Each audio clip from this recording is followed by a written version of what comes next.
Now it is truly my privilege and my honor to introduce our next speaker.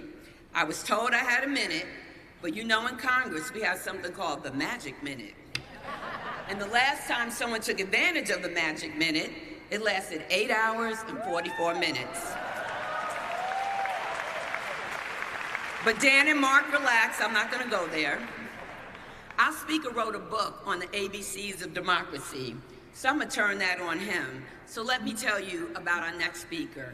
He is able, he is brilliant, he is caring, he is dedicated, he is focused, he's efficient, he's genuine, he's honest, he's intelligent, he's just, he's kind, he's likable, he's a mentor, he's a noble New Yorker, he's an orator, he's purposeful, he's quick, he's a rapper, y'all didn't know that. He's serious, he's tough when he needs to be, he's a uniter, he's a visionary, he's a winner, he is excellent. He is young enough and he's full of zeal and zest. Please, let's give an Illinois welcome to my classmate, my friend, as we say, the speaker in waiting, the gentleman from the People's Republic of Brooklyn, my little brother, Hakeem Jeffries.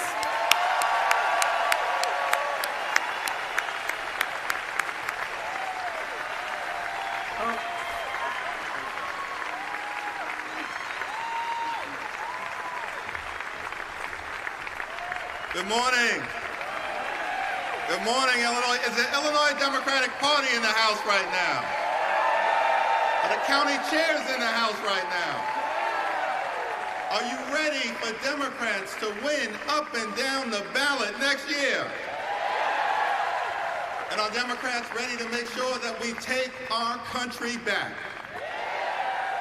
What an honor and a privilege to be here with all of you. Thank you so much for the incredibly warm welcome. Thank you, Mark Gately. We really appreciate you and your incredible leadership. Mark, and what you have done in leading the County Chairs Association here in Illinois. We thank you. Thank you, Robin Kelly, for your friendship, for your partnership, and for your leadership, for those kind words of introduction. That was pretty impressive. She went from A to Z.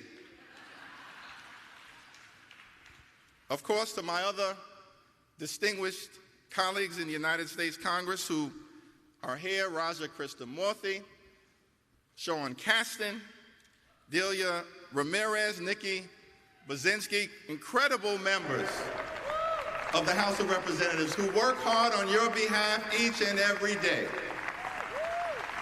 Let me thank Governor Pritzker for his friendship, his partnership, his leadership. One of the great governors in the United States of America who shows what it means to be a strong, purposeful, get stuff done kind of leader. And of course, to your two senators, we're thankful for Tammy Duckworth. Thank you for your service to Illinois, in the Congress, and to the country.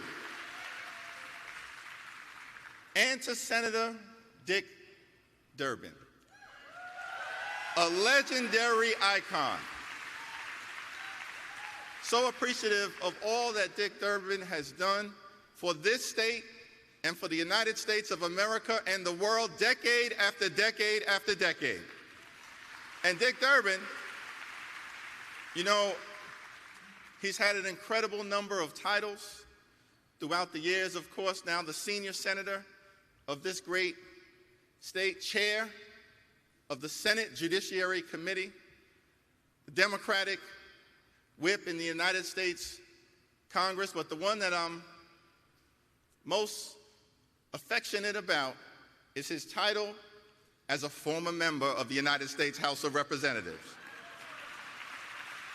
Because we believe, y'all, all good things start in the House, as Dick Durbin has demonstrated. But we're appreciative to him for his strategic leadership, for his strength, And Dick Durbin has proved year after year that he's as smart as a whip. Some of y'all will get that on the way home. Thank you, Senator Durbin. Thank you, Tammy. And of course to Kwame Raoul, who's doing an amazing job. Juliana. Kwame's doing an amazing job. Juliana, the Lieutenant Governor. All of the state and county, local, town, elected officials, activists, volunteers, members of organized labor, so appreciative of what all of you have represented, the work that you are doing each and every day, every week, every month, during these incredibly challenging times that we live in here in America. You know, when my two sons were a little younger, one was 9, Jeremiah, the other was 6, Joshua. Jeremiah played travel baseball, and for those of you who have been parents to children who play travel sports, you know, travel sports will take you all over the place, often beyond the beaten path. And one Memorial Day weekend, Jeremiah had a baseball tournament at a small little town in the Northeast, in the New England region. And I said to Jeremiah and his youngest son, Joshua was 6 years old at the time, that I was going to take him on the trip with his older brother, a weekend trip to this travel baseball tournament, and that it would be like a vacation. What did I say that for, y'all? Because Joshua had visions of Atlantis. We go on this trip, finally arrive, we pull up to the motel where we're staying at. And Joshua, 6 years old, looks at the motel, looks at me, looks at the motel, and then looks at me. And listen, y'all, that motel, it was a shaky situation. So finally he says to me, "Oh my God, Dad, this is a debacle." Joshua, 6 years old, so I look at him and I say, "Joshua, what does the word debacle mean?" He says, "I don't know, Dad. It's something bad." I think this is the moment that we're in right now, Illinois Democrats. Crashing the economy is something bad. Destroying Medicaid as you know it is something bad. Taking a chainsaw to Social Security, something bad.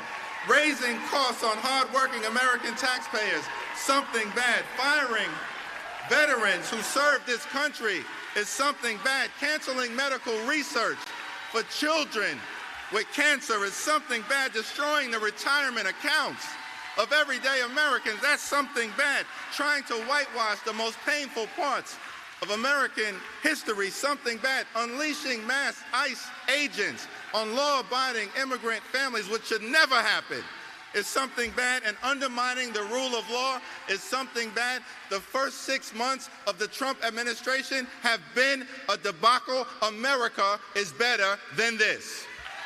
We're better than this. We're better than this. You deserve better than what we are confronting. And the situation is just as bad in the House of Representatives. These folks are nothing more than a reckless rubber stamp for Donald Trump's extreme agenda.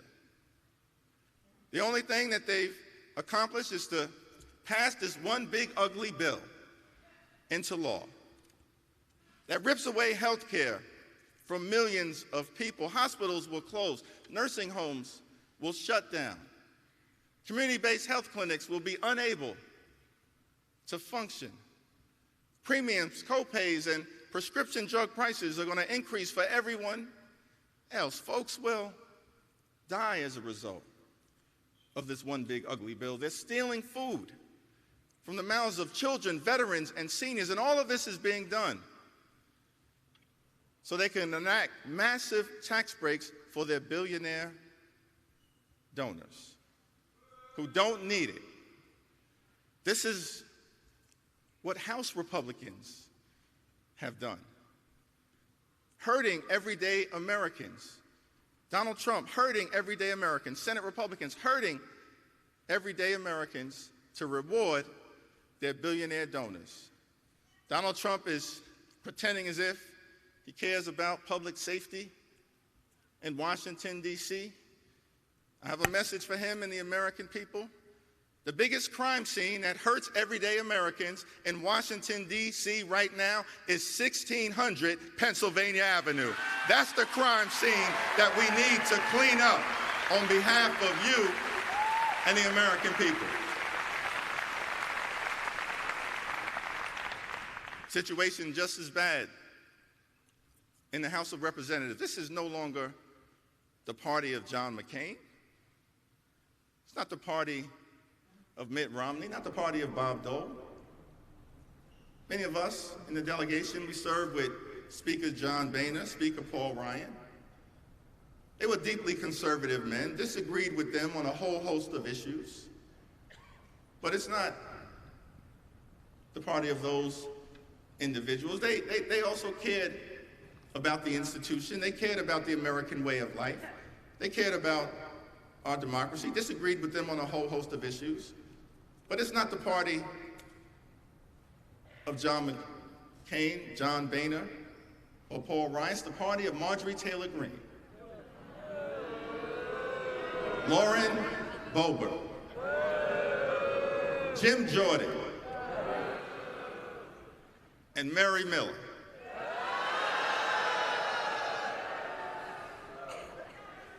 I mean, who knew I would miss John Boehner and Paul Ryan so much? But this group of people, acting like nothing more than a reckless rubber stamp in the House and in the Senate for Donald Trump's extreme agenda. Our view as Democrats is very different. We don't work for Donald Trump. We don't work for J.D. Vance. We don't work for Elon Musk. We don't work for billionaire donors. We work for all of you, the American people. And that is what will continue to drive us as we move forward. Big difference between who we are as Democrats and what the other side, the extremists, the MAGA extremists, represent. We want to move America forward. They're trying to turn back the clock. We want to bring people together. They are tearing America apart. We believe in truth and reconciliation. They want to cancel our history. We fight for the people, they fight for the privileged few. We believe in unions and the right to collectively bargain.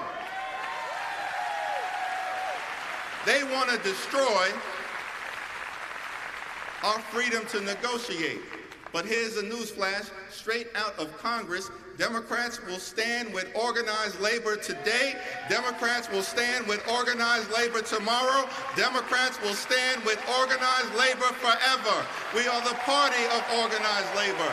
Your values are our values, and our values are your values. And no one has done more to bring to life the American dream than our partners in organized labor. We stand with you now and forever.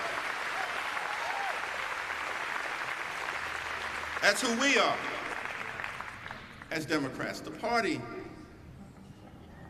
of everyday Americans, of hardworking American taxpayers. We believe that hard work should be rewarded, that everyone should be able to make a living wage, and certainly that the minimum wage, $7.25 an hour in America, is unacceptable and needs to be raised. And that will be one of the first things we do. We believe as Democrats in this country, the wealthiest country in the history of the world that no child should ever go hungry in the United States of America. Not a single child in Illinois or anywhere else here in this country. And we, of course, believe in a woman's freedom to make her own reproductive health care decisions at all times. Thank you, Governor Pritzker, for protecting it here in the land of Lincoln.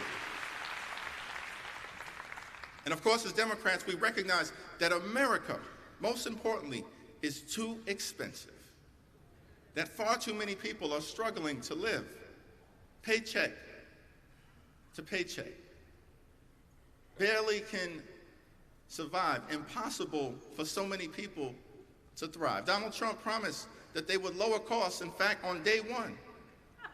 But here in America, costs haven't gone down, costs have gone up. Inflation is on the way up. Job creation is coming down.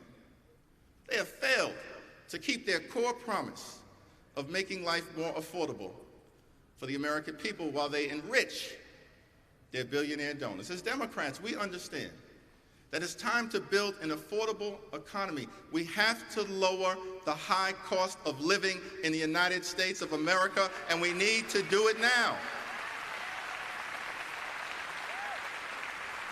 We also recognize that we have to fix our broken healthcare system, make sure that everyone has access to high-quality, affordable healthcare whenever and wherever you need it. And yes, as Democrats, we're going to focus on cleaning up corruption in Washington, D.C., and make sure we deliver a government of the people, by the people, and for the people. Clean up corruption in Washington, D.C., which is hurting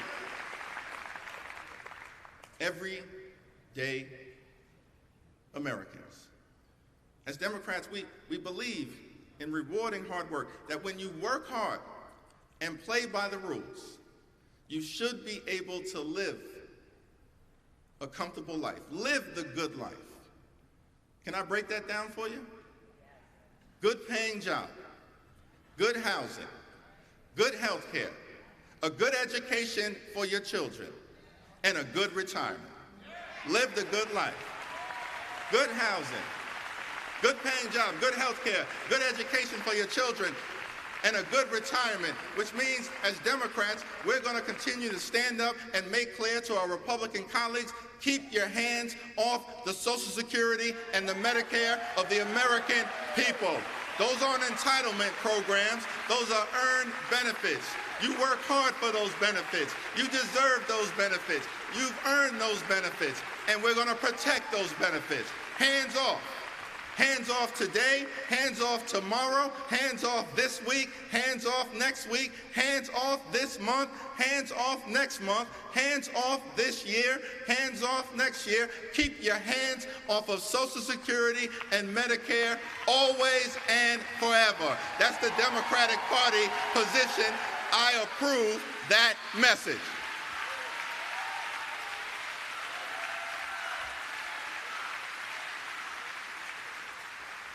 And so, these are challenging times.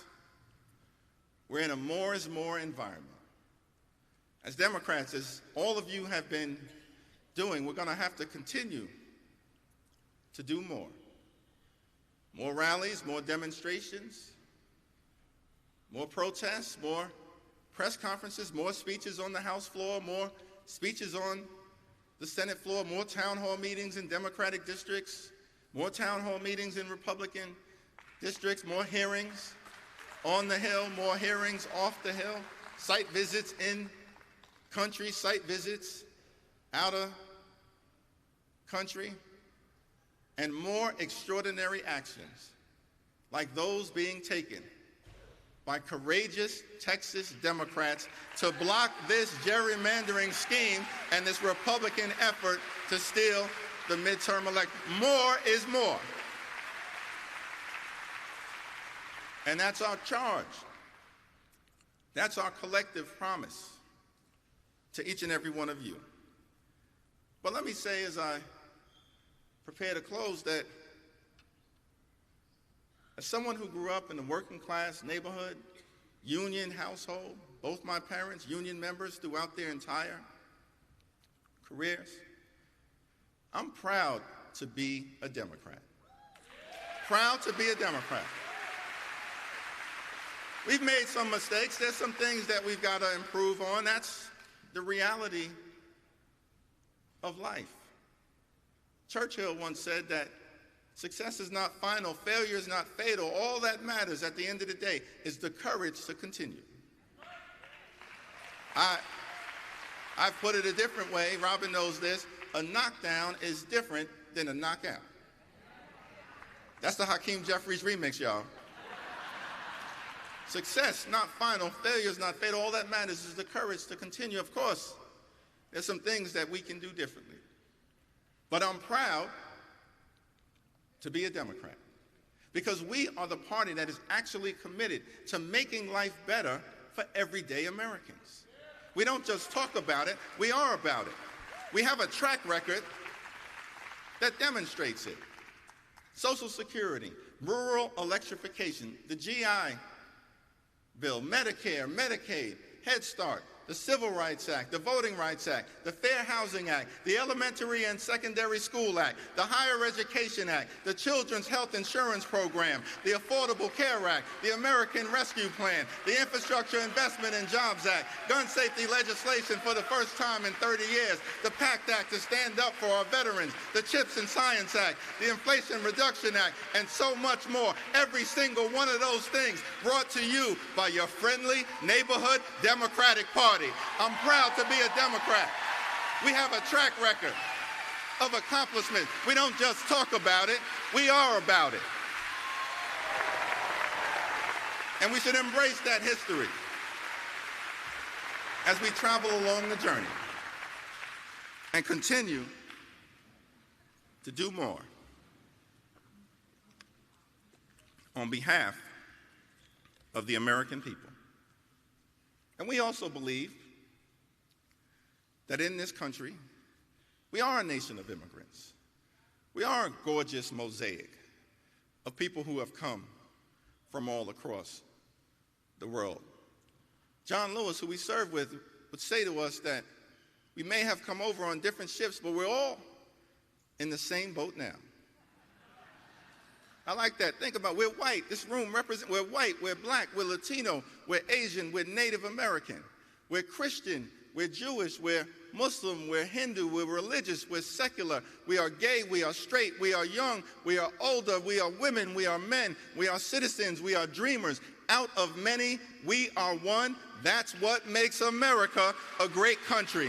And no matter what kind of xenophobic behavior is coming from the other side of the aisle, we're not going to let anyone take that away from us. Not now, not ever. One nation, under God, indivisible, with liberty and justice for all. That's the United States of America, and that's the country we're fighting hard to preserve.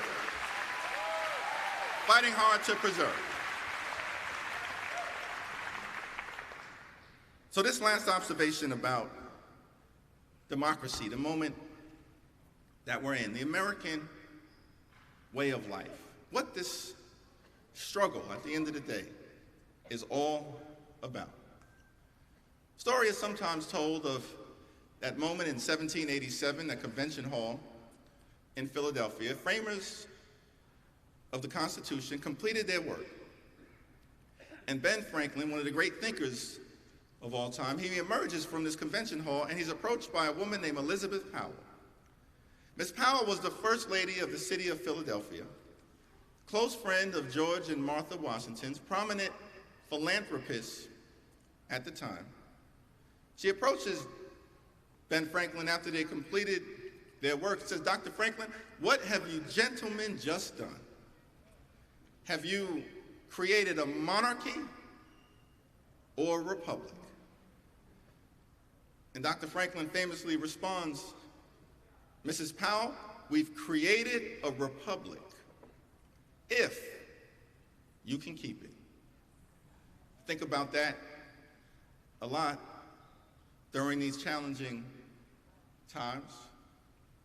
Dr. Ben Franklin expressing skepticism about our collective ability to maintain the republic. And he expresses that skepticism at a triumphant moment. America had just defeated the British Empire, the world's greatest superpower at the time. And yet Dr. Franklin, when he's asked this question by Elizabeth Powell, responds with a healthy degree of skepticism. Why was that the case? I think it's because everything that was done in that convention hall, checks and balances, separate and co-equal branches of government, the independent judiciary, the free and fair press, the preeminence of the rule of law, all of those values, all of those ideas, all of those institutions had never before been put together in one form of government in the history of the world. And so perhaps the framers were somewhat skeptical about America's ability to maintain it. But the majesty of our journey, the incredible part of American exceptionalism, is that year after year, decade after decade, century after century, we've kept this democracy thing going. But now, perhaps, for the first and only time since the Civil War, all of those values, all of those ideas, all of those institutions are under assault, not from without, but from within. Mrs. Powell, we've created a republic if you can keep it. That's the question that all of us now, as Democrats, as citizens, as community leaders and activists and elected officials, that all of us are called upon to answer at this moment. We've created a republic if you can keep it. But we also know from our history that we're a resilient country, that when times are tough, just enough of us have been able to, over and over and over again, stand up and show up and speak up for what is right. That's what all of us are now called upon to do, have been doing, certainly here in the great state of Illinois. Stand up and show up and speak up for what is right. And I'm very clear about things. They want us to step back, but we're here to fight back for an America that is the best version of herself. The Democratic Party is not the minority party. We are the opposition party fighting for a better America, even in the midst of all of the challenges. They want to cancel our history so we don't learn from our history. But we can learn a lot from the resilience that so many people have showed of every race. We saw this during the Civil Rights Movement, which of course started when Rosa Parks sat down on that bus in Montgomery, Alabama. She sat down so that everybody else could stand up. And it started the Civil Rights Movement during a very tough time. And in those early days of the Civil Rights Movement, those first few months, they were under significant oppression. Dr. King, Rosa Parks, so many others. People of different races, of different religions who flocked down south. They were arrested, they were prosecuted, they were detained. Some thought it hopeless that change was possible. And during those early days of the Civil Rights Movement, Dr. King famously, a few months after it started, came to a church, the Concord Baptist Church in Brooklyn, New York. And he knew that some people were discouraged, and so he said to them that they've got to keep pressing on. He said, if you can't fly, run. If you can't run, walk. If you can't walk, crawl. But press on and keep pressing. And at this moment in time, Illinois Democrats, That's our charge. We've got to press on. Press on for our children, press on for our seniors, press on for our veterans, press on for our farmers, press on for our unions, press on for our dreamers, press on for working class folks, press on for the middle class, press on for the poor, press on for the sick, press on for the afflicted, press on for the least, press on for the lost, press on for the left behind, press on for economic justice, press on for social justice, press on for racial justice, press on for civil rights, press on for voting rights, press on for reproductive freedom, press on until we take back control of the House of Representatives, press on for our democracy. We will press on as Democrats until victory is won.